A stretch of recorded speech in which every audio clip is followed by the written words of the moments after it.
classes remain. Eichert will be out there for Life University. Redshirt junior, 174-pounder out of Oak Park, Illinois. Go up against Gavin Kane. Comes in ranked 22nd in the country at 174 pounds. For the season, Gavin Kane and Clay Lau had to wrestle off of this position right here. Clay Lau being ranked 16th in the nation. Gavin Kane won preseason duels, an impressive 6'3" decision. It's the redshirt freshman out of Milton, Georgia. Talking to O'Connor about this, he said that of all the matches that they had, this is going to be, that was the most impressive one he had seen, especially Gavin Kane versus Clay Lau. Both those guys fighting for this position here. You never know how the roster is going to shake up as the year goes on, but both guys impressive in their own right. Clay Lau, graduate senior.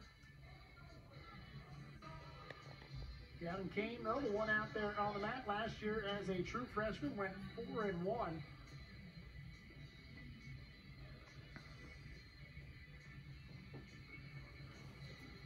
Of those 4 wins, half of them were bonus point victories. A major decision over Duke's Connor Becker, a tech ball win over Gardner-Webb's Samuel Mora.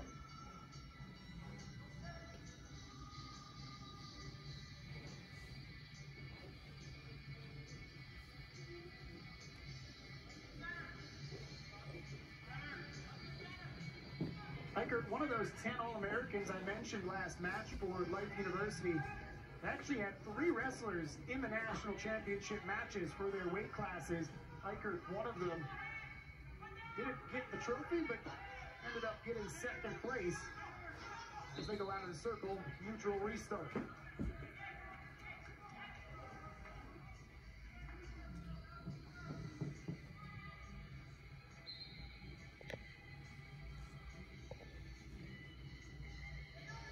One of the interesting things to me are in these heavier weight classes, not quite the bottom two, 197, 285, but between 65 and 84, you get a lot of different body styles.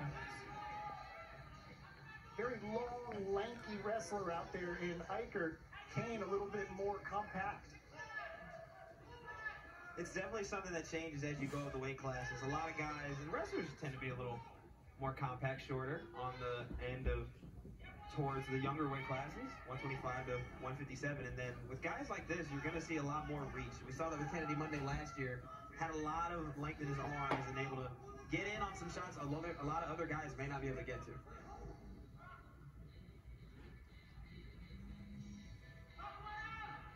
You kind of even see that here with Gavin Kane, just both hands on the ankles, calling a stalemate here. Both guys are going to restart. 57 seconds left here in this first. Still looking for the first point.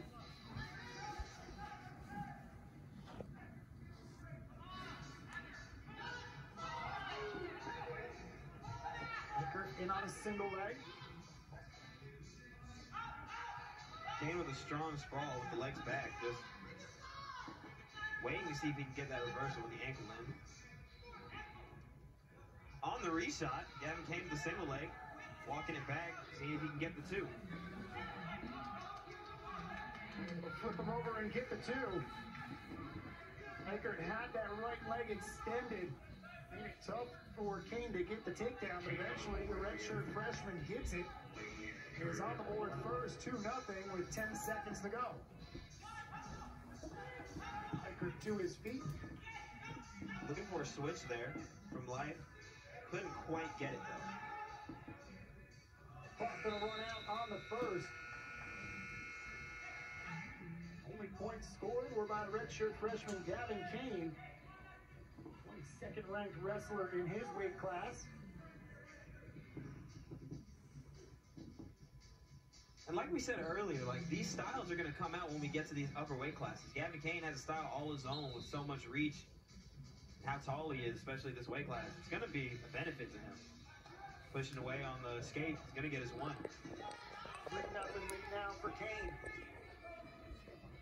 of 6 Tar Heels in the lineup today that are ranked in their weight class. The highest being O'Connor, who, even though he won the national championship, still somehow only ranked 2nd coming into his senior season. The polls are interesting that way. Never quite understood where they get some of these numbers, but... Still no takedown here from Kane. He's got that left leg. Can't get around to get the second one, though. Now look at the way that Gavin has the leg placed on his thigh. He's really setting up for stuff like this to have control. Still no points awarded.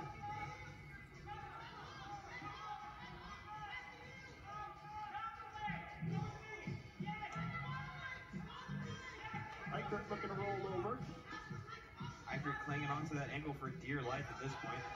He can hook that leg, he's going to get his 2. Is this something where the length comes in 100% as an advantage? 100%. And even just the way you saw that reversal here, you're going to have the advantage to flip around like that when Gavin can't hold on to the leg. Eichert gets the takedown and gets on the board. 3-2 lead here for Kane in the second with 30 seconds on the clock. Gavin to his feet, and Eichert looking to drag him back down.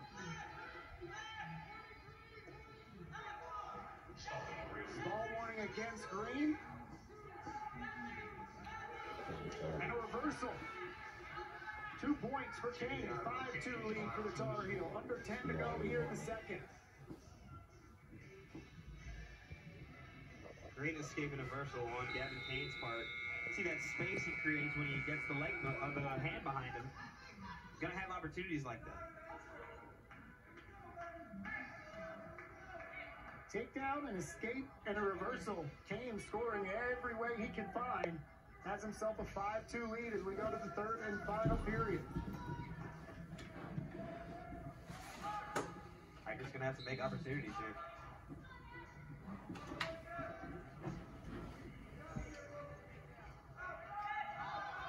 There's an escape for Eichert. 5-3 the score in favor of the Tar Heel. Eichert in on a single leg.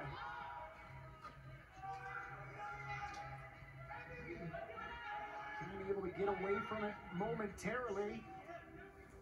Eichert in a dangerous position here.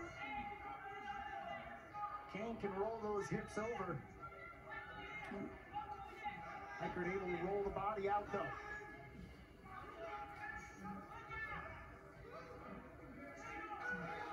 There's 2 more points for Kane. Looking for the roll-up. 7-3 lead. Got a 1 count from the ref. Couldn't get any more, though.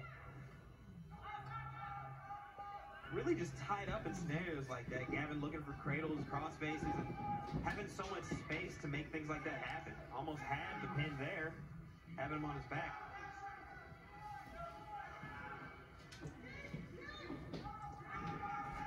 Keeping control. Gavin still on top with 45 seconds of riding time. 35 seconds left in the match.